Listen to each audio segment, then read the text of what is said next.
ఈరోజు నేను రాసిన కవిత అమ్మ ఒక విశ్వవిద్యాలయం.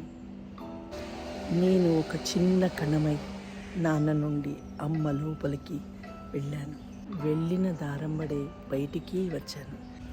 వెళుతున్నప్పుడు కళ్ళు లేవు, కానీ బయటికి వస్తున్నప్పుడు కళ్ళనిచ్చి పంపింది అమ్మ. అమ్మ లోపలికి ప్రవేశిస్తున్నప్పుడు నోరు లేదు, కానీ బయటికి వస్తున్నప్పుడు నోరుని ఇచ్చి పంపించింది అమ్మ. కెవ్వుమని ఏడ్చా కూడా. లోపలికి వెళ్తున్నప్పుడు నాకు చెవులు లేవు, కానీ బయటికి వస్తున్నప్పుడు చెవులనిచ్చి పంపింది అమ్మ. ప్రపంచంలో ఉన్న ధ్వనులన్నీ వినిపించాయి.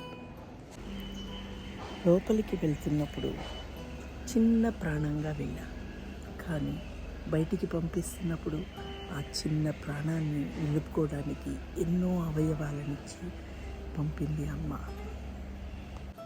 గర్భగదిలో ఇరుకై వెళ్ళిన దారంబడే బయటికి వచ్చేసా. కొత్త వెలుగు, కొత్త గాలి. నేను చిన్నగా, ప్రపంచం పెద్దగా. నన్ను కన్న తల్లి, ఆ దేవతని మొదటిసారి చూశాను. ఆ బ్రహ్మదేవుడు స్వయంగా ఈ నాలుకపై అక్షరాభ్యాసం చేసిన మాట అమ్మ, అది పలిక. అందుకే అనిపిస్తుంది, అమ్మే విశ్వం, అమ్మే విద్య, అమ్మే ఆలయం.